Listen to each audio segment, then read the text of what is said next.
On this episode of Locked On Angels, Jose Soriano leads the Halos to a victory last night. The Angels' schedule gets a bit easier. Could that lead to some more victories? And the MLB mock draft was released, and we're going to share who the Angels are potentially picking to perhaps lead to even more victories. It's time to get locked on with Mike and John, and this is Locked On Angels.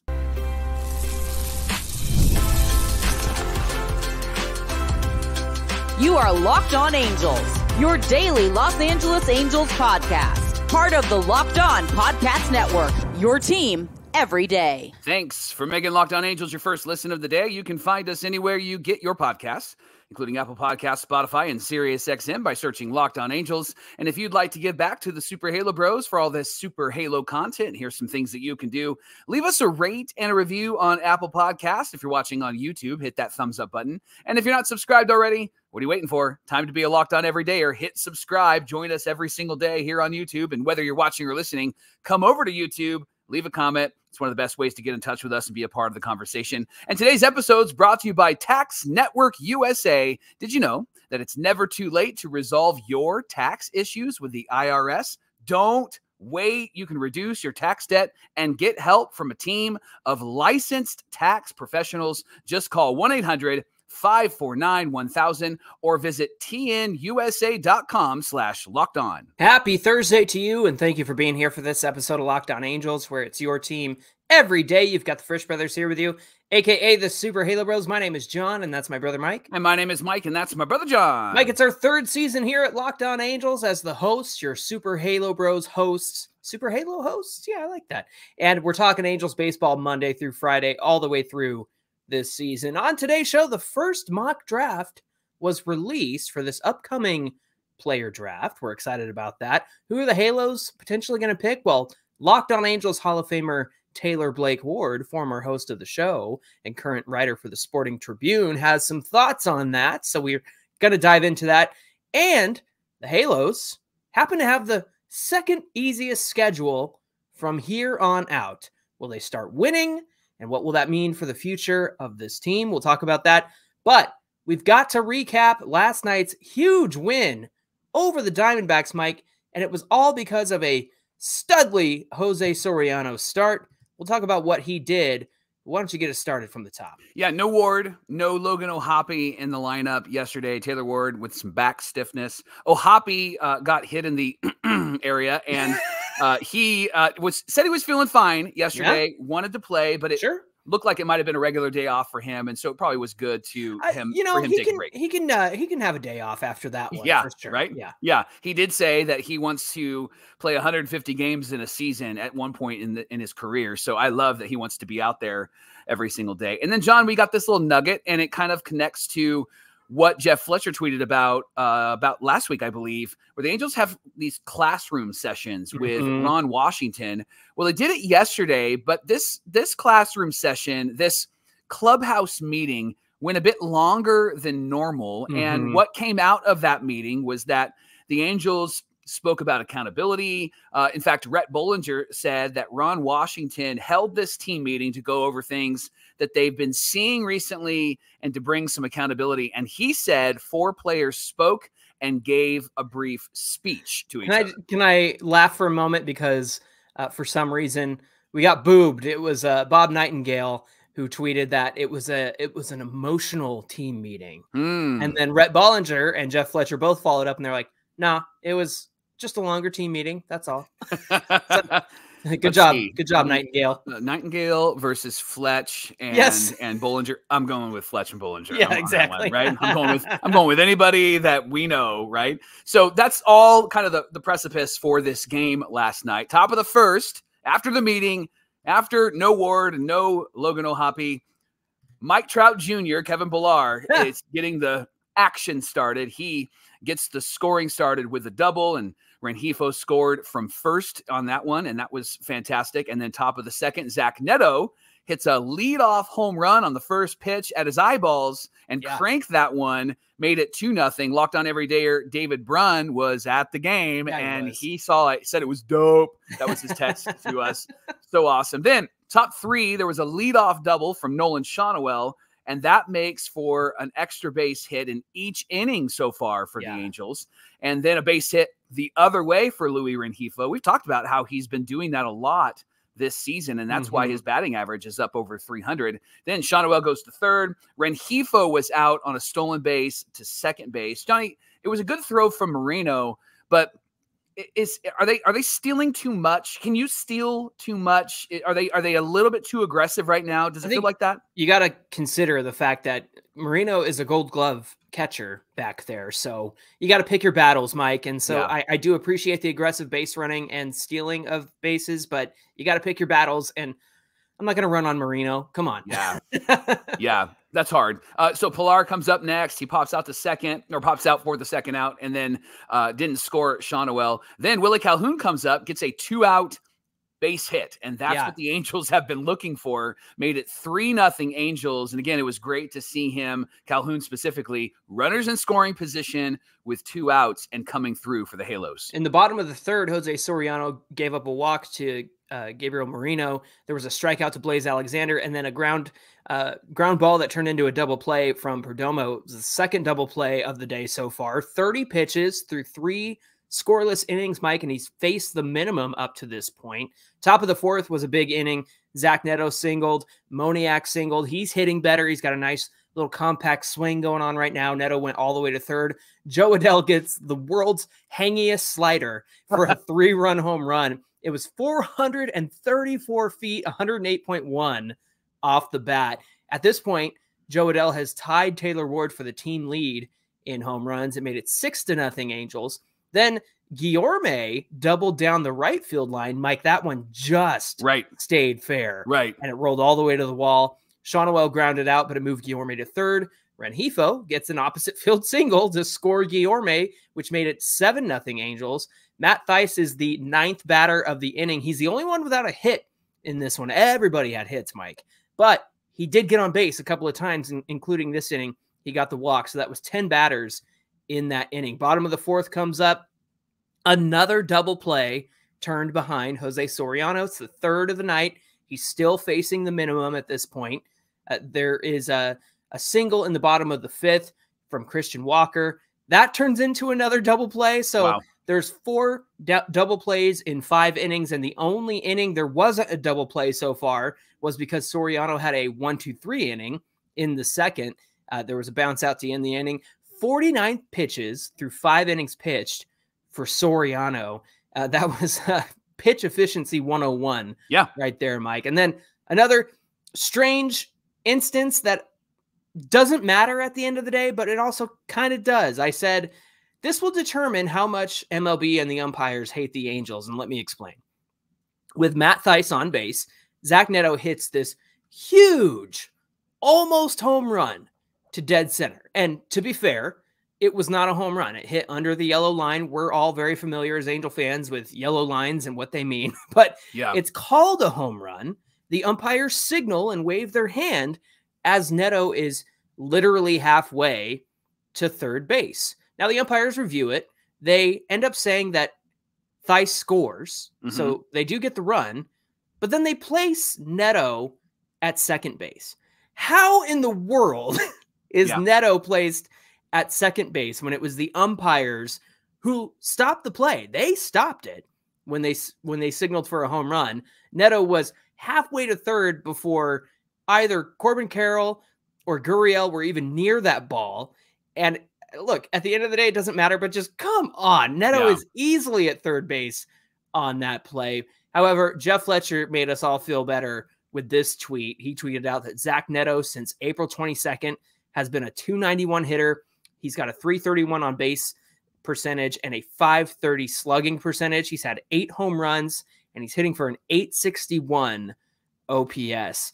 Mike Soriano at this point has faced the minimum through 7 innings. Just super efficient. Awesome to see from Soriano. Yeah, bottom of the 8th inning, there was a sinker by Soriano, 97 miles an hour. It gets crushed for a home run by Christian Walker. That ended the shutout, and then there was a strikeout, then a walk, and then a strikeout to finish the 8th inning. Soriano went through 8 innings in this game. There's your ace, friends. That's who it is. Right. Jose Soriano. He keeps pitching like this. Absolutely. He started the 9th inning, and it was the first Angel to actually get to the 9th inning as a starter, and had 16 ground ball outs so far. Yeah. So one gets hit back to Soriano, ricochets off of him. Theis bare hands the ball, slides, throws to first. It was a bit too late. So then Soriano is taken out. Johnny had 97 pitches. Man. In the 9th inning. I mean, this guy was fantastic. So then Matt Moore comes in relief, gets a pop out. A 2-run home run is the next batter in what Marte gives. Marte hits. So it's 8-3.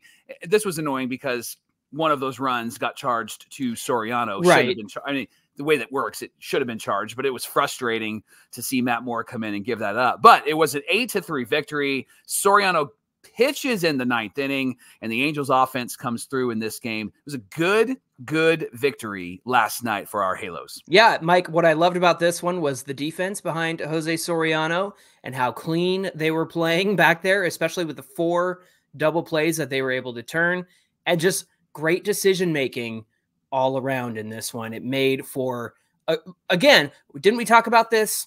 Was it the Houston series or maybe the sweep of the Padres? It was like, this team has flashes all the time, and it's just a matter of consistency. It's like, can we have a pep talk, long classroom session before every game? Because that seems to be the magic formula here. Right. And so just to see these guys go out and do their thing last night was really impressive. And I'm happy that they were able to come away with the victory the way that they did. And they poured on the offense early. They were attacking first pitches. They were able to get to the starter's fastball. That was great to see as well. So just lots of great stuff all around from the Halos. Hey, thanks for making Locked On Angels your first listen today. The Angels are back at it tonight, 6:40 Pacific time against the Diamondbacks. You can catch every pitch of the Angels hometown broadcast on SiriusXM or the SXM app. All you got to do is search Angels. And coming up on Locked On Angels, the first MLB mock draft was released. Who will the Halos take at number 8? Well, we've got some thoughts there, and we'll share them with you coming right up. Everydayers, if you haven't downloaded Prize Picks yet, you need to do that right now. It's America's #1 fantasy sports app. Over 5 million members have downloaded this. So much fun. John has, I have, and it's really easy to use. You could turn $10 into $1,000 in a single game as you watch baseball this summer. You just need to make your picks. You can do it in as little as 60 seconds. Here's how it works. You pick more or less on 2 to 6 player stat projections, and then you're locked in. And you can pick from any players, from any sport at any time. But since you're everydayers and you know the Angels, it's time to pick some stats, and probably pick strikeouts or RBIs or first inning runs. You can take your pick of more or less and then put them in your lineup, and you can win. And then when you win, Johnny, this is the best part. You have Apple Pay, and you get a direct deposit into your account. And the reason why I'm pointing out Johnny is because he's won more than Mike has won. So you're just really good at fantasy baseball. Quick deposits, Johnny. Baby. Quick deposits. Yep. I need 10% of that. Download the app today and use our promo code LOCKEDONMLB for a first deposit match of up to $100. Again, the promo code is LOCKEDONMLB. First deposit match of up to $100. Join Prize Picks today. You can pick more or pick less. It's really that easy. And then Locked On Angels is also brought to you by our friends at Policy Genius. It's the country's leading online insurance marketplace. Going to save you time and money so that you can provide for your family with a financial safety net starting today. John, get this. Policy Genius is so fantastic. You can find life insurance policies that start at just $292 per year for $1 million worth of coverage. I got to start thinking about these things now. I'm in my mid-30s. I know that you're in your mid-60s. I get it. We got to start thinking about these things, Mike.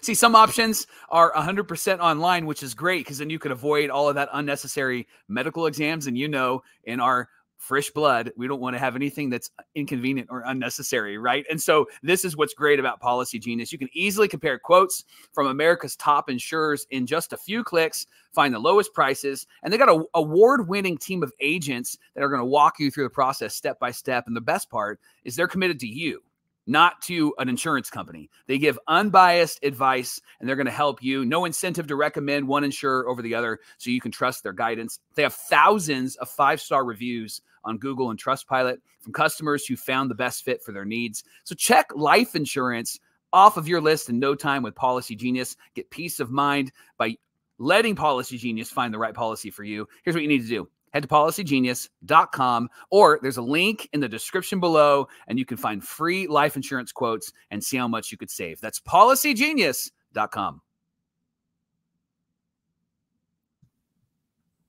This is the Locked On Podcast Network, where it's your team every day. And everydayers, if you haven't checked it out already, what have you been doing? I've been talking about it for weeks. You got to check out Locked On Sports Today. It's a free 24/7 sports streaming channel program just for you to bring you the top stories from across the sports world with opinions, analysis, and news from the hosts of the Locked On Podcast Network. It's streaming 24/7 on YouTube and the free Amazon Fire TV channels app. It's part of the Locked On Podcast Network, where it's your team every day. And speaking of your team every day, the Angels are back at it, trying to win the series against the Diamondbacks.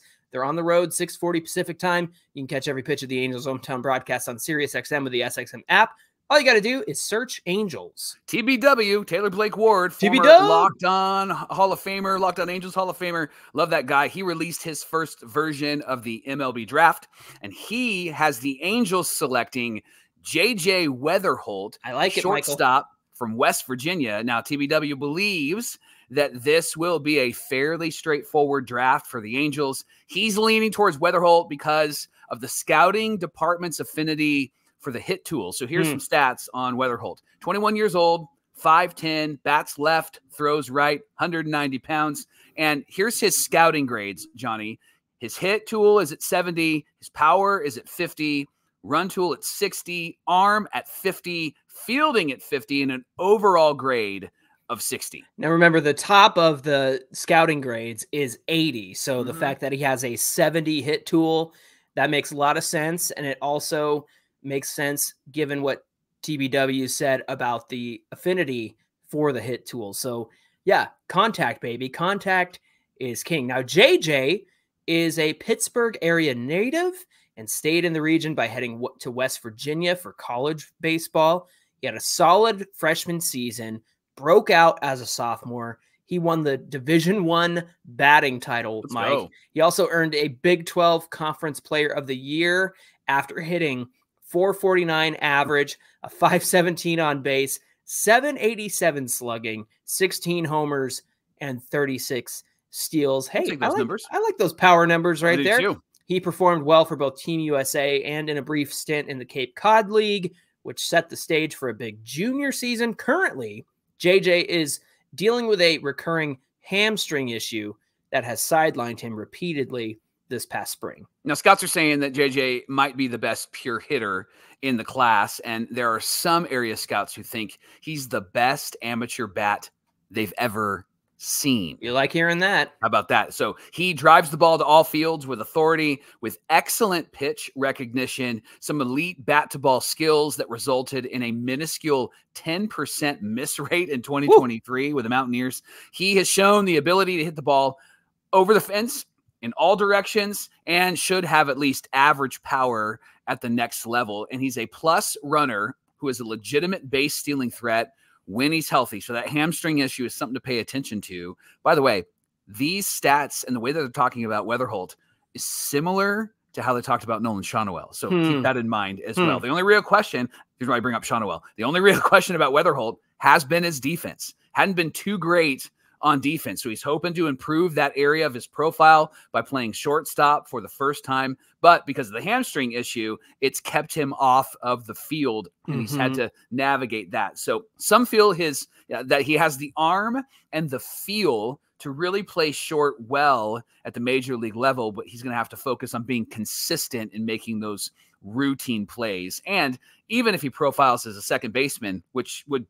be great for the Halos, his bat belongs near the top of all of the draft boards. So Johnny, here's a question. Yeah. With Weatherholt being the potential draft pick, do you think that he'll get rushed to the majors, or do you think the Angels are going to take a different approach with this year's draft pick? They better not, Mike. You better not, Halos. Yeah. There's no reason at this point to be drafting for need. They've done that the last 2 years. And don't get me wrong, I love Shawnuel. I love Neto. Neto is certainly showing what he's capable of this season, just like the stats we just shared and what he's been doing the last month. But they do not need to draft out of a need to push for the playoffs and bring somebody up and rush them up into the majors. There's no need for that. There's no reason for that. So I think this time they let this guy develop. They let Weatherholt develop. And look, if he needs time at shortstop, or maybe they need to figure out if he's going to end up at second base, I think that is a crucial part of his development. They need to take the time to find out where he best fits. Now, he is a college player. He's 21, so he might slot into the Trash Pandas. Maybe at worst, high A. And I say worst not as a bad thing, but just the lowest might be high A, right? And that might be for this season. And then in the off season, they go, hey, let's start him with the Trash Pandas and see what he can do. Mike, my only thing here, don't get me wrong, I love the contact ability of good ball players like a Stefanik or like a Fletcher or even a Shawnoel before him. I feel like we're missing some power in our minor league system. Yeah. I feel like we're really missing that corner guy or even that corner outfielder who can bring some pop. Now, I trust TBW with his choices. He does a great job of covering the minor leagues, college players, all the draft stuff. In fact, if you haven't followed him on Twitter, you need to do that because he'll keep you up to date with everything that's going on and the potential guys that could be drafted, not just for the Angels, but across the top 10. However, having said that, and even with Nolan Shawnoel being a corner infielder at first base, obviously he's not the power guy that you would normally have over there. But I look up and down the system, and I'm not sure we have that big bat. And maybe this is a move in the direction of, hey, let's get back to putting the ball in play. Let's do some small ball. Let's do some base-to-base stuff like that. So I think if it's a move toward that, that's great. I just, from my 1,000-foot view above it all, I feel like we're missing that power guy. I could be wrong, and I probably need to do some more research on that. But to me, this seems like a step in the direction of, hey, let's get back to that Angel baseball that we all know and love. What do you think? Yeah, I am trying to think who is in the minor leagues right now that has any sort of power, and I can't. Nobody stands out as like, oh, it's a pretty strong bat, right? The name that I'm thinking of right now is Nelson Rada. He's not a home run hitter at all. No. And then you think about AAA, and it's really probably just the guys that were major league players that are down there just cooking in case we need them. So I can't think of anybody. I'm interested in your thought process and maybe perhaps the philosophy of the Angels if they're going to get back to some of that small ball and slapping the ball around and making contact, because some of these guys, and it sounds like Weatherholt could be one of those guys, that they could turn into a power hitter similar to like Ichiro said, like, I could hit 40 home runs in a season if I wanted to. I just decided to be this hitter, right? So Rod Carew said the same thing. So I think maybe that's probably what they're trying to go for, is well-rounded 5-tool players. By the way, Taylor Brake Ward also said, don't expect the Angels to bring anybody up next year, but also don't rule it out. Well, that makes me feel a whole lot more comfortable about that. Now, I'm just kidding, but you're right. Basically, I mean, it's like a fantasy draft. You want a 5-tool player, and if that's what Weatherholt can bring to this team, you got to take the best available to you. And if number 8 is Weatherholt and that's their first pick, I'm definitely all for it. Many people know that I work in real life with a nonprofit, and with nonprofits come all sorts of ridiculous tax stuff that you have to pay attention to. And they don't teach you that at the college that I went to. I went to Bible college. They don't teach you about taxes at Bible college.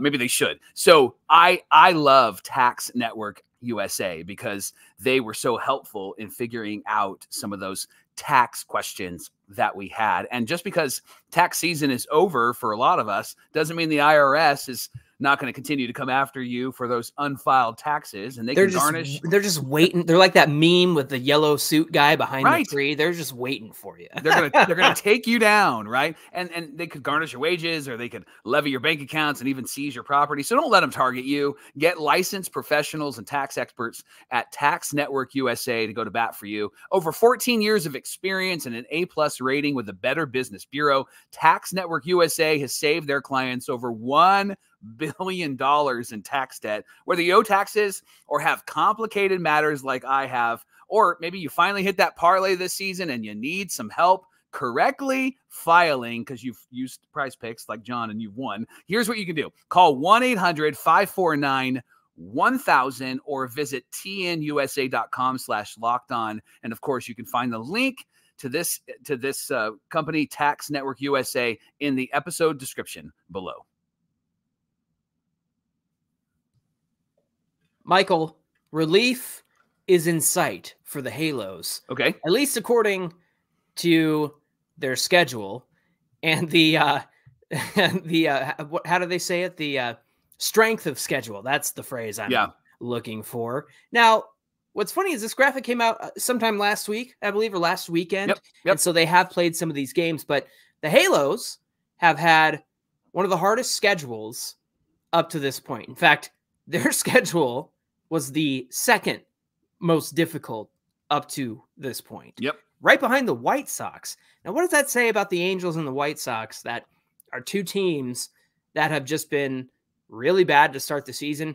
They also have a lot of dysfunction in their organization. In fact, the player survey from The Athletic highlighted the White Sox and the Angels as two of the top teams that have the most dysfunction, and players wouldn't want to be there. That's a conversation for let's do it tomorrow. Let's do it tomorrow. Okay. I feel like you were going to say tomorrow, so I'm just going to say let's do it tomorrow. But here's the thing.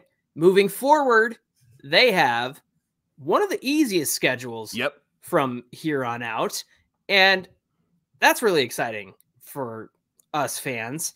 The Rays have the most difficult schedule from here on out, and to give you an example, they were 23rd easiest up to this point. So they had the 23rd easiest schedule. I'm looking at who else is flipped here. The Phillies had the easiest schedule, Mike, up to this point. Yep. And they're tearing up the National League. So what does it say that they're going to have the third most difficult schedule coming up the rest of the season? I think it's going to be a lot of fun. I think it's going to be really interesting to see what happens. But Mike, where do you land on the fact that they have this really easy schedule? Should they plan to sell now? Should they wait? Now, here's what I'm afraid of. They're going to end up at 500 by the deadline, and they're going to go, you know what? Yeah, I think we're in this. I think we can do this. And look, I know a lot of people say, oh, the Angels weren't anywhere close to making it last year into the playoffs. They were. Yeah. They were. They had just as much of a chance as the Yankees. Now, their schedule did get more difficult through August and September, so that is a fair point. But the Angels were right there, and I appreciated the push to go all in, especially when you have Shohei Ohtani on your team, and you were expecting Mike Trout back at some point before the season. Obviously, that didn't work out because he came back for that one game. Things weren't great, and so he went back on the IL, and all the trade pieces they got last year just completely fell apart. So that was not a great trade deadline, but I think the motive was honorable. But here's my thing. I'm really afraid they're going to be super close to some version where the Angels are convinced that they can compete and then not sell off the players that they should be selling off. That's my opinion on it. What do you say? Man, I think that they have proven that if they do get to 500 or anywhere close to 500, that they still need to sell because they've played a really tough schedule, the second hardest schedule so far. They haven't played great against great teams. Those are the teams that you're going to be playing in the playoffs. Yeah. So you're not ready. You're not ready, Angel. Yes, I like that. Right? Like that. You're not ready. And so let's not pretend that you're ready. And you're going to frustrate your fan base if you try to not sell. If you try to go for it, you're not going to get us too excited. Like I'll appreciate that you're going to try to make some trades and maybe make this team better, but it's going to be fool's gold. It's not going to be real gold. And so I know that you care about us, Angels. I know, Perry, I know you care about John and I specifically. Yes. Artie cares about John and I specifically. So can I just speak to you for a moment? Listen, I'm looking right into the camera right now, especially on the audio side. This is for you. Don't do that. This isn't a good idea. Yeah. It's just not a good idea. All right. So when Mom said, when you leave the house, make good choices, Mike and John are saying to you, Perry, make good choices. Make good choices. Yes. Even as you get to the 500 mark. Let's say you get there. That'd be so great. And it would be a great affirmation of this young team. Yeah. However, don't go and try to build around this team by getting us pieces that could potentially get us to the playoffs. We would love to see this team be built around the young guys and prepared for next season. I will take a team that's fighting until the very end and making trades and selling off some of our pieces so that we can get more pieces, perhaps even better pieces for next year, because next year I would love to see us do what the Orioles did by running to the playoffs instead of going, can we? The Orioles know they're going to make the playoffs. And when they were in competition a couple years ago, remember that? You had mentioned this. And they sold off, or they sold. Yeah. And they sold. I think the Angels need to do that right now. They need to make a decision right now. Yeah. No matter what the record is. So let's not get carried away. Right. Let's not do that, Perry. So please listen. That's what we want from you. That's what we want. Mike, that's the thing too, is if the Angels were in a position to buy, it would cost them the pieces that they want to build around. It's going to cost an Ohapi or a Neto. Here's the other thing. If they get close to some sort of, hey, I think we can do this, you have to do it with this version of the team. Yeah. And it can't be that you've added pieces. It's that you're basically in a holding pattern and you're just hoping that the rest of the way you can do it. And I don't want to see the Angels in a holding pattern. No. I want to see them sell. I want to see them sell high on Kevin Pillar and Carlos Estevez and Adam Simp, like all the guys that they can sell because they're on expiring one-year contracts. They absolutely need to be doing that. And we did talk about some players that they should be listening on, and that includes like Taylor Ward, maybe Luis Rengifo. It depends on what they want to do with Rengifo. I say you offer him an extension because you're getting ages 27 to 30 at the very least with an extension, and those are going to be Rengifo's prime years. But you're also selling probably at peak value with Luis Rengifo right now. Like that guy, he might not ever be better than he is right now and doing what he's doing right now. I would like to believe that he'll continue it, but you have some guys that you can listen on. Doesn't mean you have to move them right now, but you definitely have some guys that you can move right now. And if the Angels stand pat, that's almost worse than trying to go for it or selling off. I think if they stand pat, that is going to be the most frustrating thing. I think you're right. I think they need to do a 2022 Orioles approach where the Orioles were very, very likely to make the playoffs that year, but they decided to sell. And look where it got them last year and this year. I think if they follow that path, I think that the Angels could have some success. The other caveat to all of this is what happens to Perry after this year, because if he starts a plan, is he going to be able to see that plan through? I'm not sure. I'm not sure what they're planning on doing with Perry Minasian at this point. Hey, thanks for making Locked On Angels your first listen of the day. The Angels play the Diamondbacks one more time, 6:40 Pacific time, and you can catch every pitch of the Angels' hometown broadcast with SiriusXM on the SXM app. Just search Angels. Hey, give us a follow at Locked On Angels on Twitter and at Super Halo Bros on Twitter and Instagram. Whether you're watching or listening, come on over to the YouTube show, get the episode pulled up, and then get in the comment section. It's the best way to get in touch with us. Hey, Mike, what do we have on deck for tomorrow's show? It's Fan Mail Friday, so get us your questions and ask those questions, comment those questions. You can even call us. The voicemail is in the episode description. We would love to hear from you. Let us know what you're thinking about. Let us know your thoughts. Let us know if you think the Angels should sell, even though they might have an easy schedule, if you agree with us or whether you don't agree with us. We would love to hear from all of you on Locked On Angels tomorrow for Fan Mail Friday. All right, so we'll save that player survey for another time because I forgot. We really got to get to your guys' questions. And, of course, we'll get into the last game against the Diamondbacks and Yep. recap that for you. All right, friends. Until then, my name is John, and that's my brother Mike. And my name is Mike, and that's my brother John. Thanks for being here with us, and we'll see you back here on Friday.